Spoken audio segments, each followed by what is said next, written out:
नकाशावर अनेक ठिकाणं असतात, पण काही राज्य अशी असतात जी त्यागातून घडतात. महाराष्ट्र ही फक्त भूभाग नाही, ही आहे संघर्षाची, ओळखीची आणि अटळ जिद्दीची कहाणी. दरवर्षी 1 मेला आपण महाराष्ट्र दिन साजरा करतो. पण आपल्याला खरंच माहीत आहे का की हा महाराष्ट्र घडण्यासाठी किती मोठी किंमत मोजावी लागली? ही फक्त एक साजरी करण्याची तारीख नाही, ही आहे एक आठवण. आठवण त्या आंदोलनांची, त्या आवाजांची जे कधीही दाबले गेले नाहीत, आणि त्या वीरांची ज्यांनी सर्वस्व अर्पण केलं फक्त महाराष्ट्र या स्वप्नासाठी. चला थोडं मागे जाऊया. 1960च्या आधी भारतात एक मोठं राज्य होतं, बॉम्बे स्टेट. त्यात मराठी, गुजराती, कच्छी अशा विविध भाषा बोलणारे लोक होते. पण भाषा म्हणजे फक्त शब्द नाही, ती असते आपली ओळख. लोकांना हवं होतं असं राज्य जिथे त्यांची भाषा, संस्कृती आणि अस्तित्व जपलं जाईल.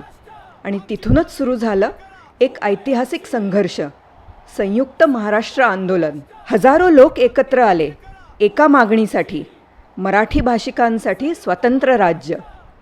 पण हा प्रवास सोपा नव्हता. रस्ते आंदोलनांनी भरले, आवाज घोषणांमध्ये बदलले, आणि मग आला एक काळजाला भिडणारा क्षण. पोलीस गोळीबारात 100हून अधिक आंदोलनकर्त्यांनी आपले प्राण गमावले.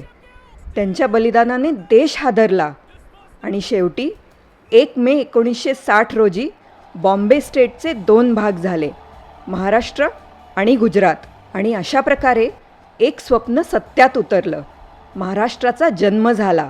पण हा महाराष्ट्र फक्त निर्णयांमधून तयार झाला नाही, तो घडला आहे महान व्यक्तिमत्वांमुळे. ही आहे छत्रपती शिवाजी महाराजांची भूमी, ज्यांनी फक्त लढाया जिंकल्या नाहीत, तर धैर्य, रणनीती आणि सन्मान यावर आधारित एक साम्राज्य उभारलं. हिंदवी स्वराज्य ही त्यांची संकल्पना आजही प्रत्येक मराठी मनात जिवंत आहे. त्यांचा वारसा पुढे नेला छत्रपती संभाजी महाराजांनी, ज्यांनी मृत्यू स्वीकारला पण कधीही शरणागती पत्करली नाही. मग आले थोर रणनीतिकार, पहिले बाजीराव पेशवे, ज्यांनी एकही लढाई हरली नाही आणि मराठा साम्राज्याचा विस्तार संपूर्ण भारतात केला. लोकमान्य टिळक, ज्यांनी जाहीर केलं स्वराज्य हा माझा जन्मसिद्ध हक्क आहे आणि जनतेला क्रांतीसाठी जागं केलं. वीर सावरकर, ज्यांनी सेल्युलर जेलमध्ये अमानुष अत्याचार सहन केले पण स्वातंत्र्याची ज्योत कधीही विझू दिली नाही. डॉक्टर बाबासाहेब आंबेडकर, भारतीय संविधानाचे शिल्पकार, ज्यांनी समानतेसाठी लढा देत लाखोंना आवाज दिला. सावित्रीबाई फुले, ज्यांनी समाजाच्या विरोधात जाऊन मुलींसाठी शिक्षणाचे दरवाजे उघडले. महाराष्ट्राची महानता इथेच थांबत नाही.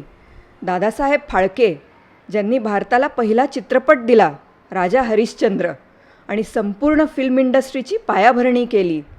भारताचा स्वर, स्वरसम्राज्ञी लता मंगेशकर, ज्यांच्या गीतांनी पिढ्यानपिढ्यांच्या भावना स्वरांना मिळाल्या. आणि त्यांची तितकीच दैदिप्यमान भगिनी आशा भोसले, ज्यांच्या अष्टपैलू आवाजाने अनेक दशकं भारतीय संगीताला नवा रंग, नवी ओळख दिली. पंडित भीमसेन जोशी, हिंदुस्थानी शास्त्रीय संगीताच्या किराणा घराण्याचे तेजस्वी दीपस्तंभ.